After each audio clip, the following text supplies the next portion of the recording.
माय माऊली नमस्कार. चातुर्मास व्रतवैकल्य कालाष्टमी कथा ओविबद्ध अभिवाचन करत आहे.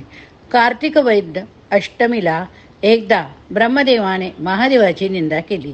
तेव्हा शंकराने कालभैरव उत्पन्न करून त्याच्याकडून ब्रह्मदेवाचे 5वे शिर तोडून हटकवले व शिवाज्ञेने कालभैरव काशी क्षेत्रात वास्तव्य करून राहिला.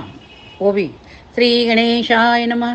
जय करिता नामस्मरण सकल विघ्ने जाती पळोन त्वा ग्वाननाथाचे पदी नमन.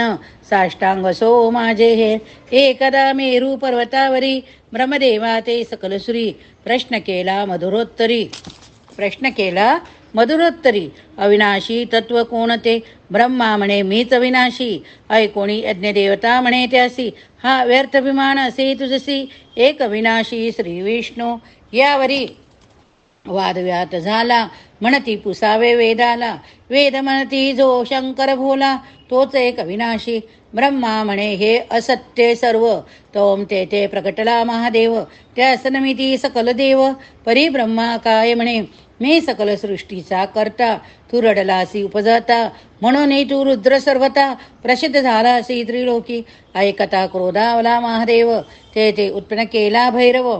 म्हणे मज निंदितो ब्रह्मदेव शिक्षा यास करावी. याचे मुखजे 5वे ते मज निंदिते पाहावे तरी ते त्वा तोडावे. आज्ञापिती शंकर नखे करुणी सत्वर. भैरव उडवी ब्रह्मशीर मग शिवाज्ञेने काशीपुर वास केला भैरवे. हे कालाष्टमी कथा वर्णिनिमी संक्षिप्त. कालभैरव पूजा जगता शिव विष्णू प्रसादाने. इति श्री कालाष्टमी कथा समाप्त.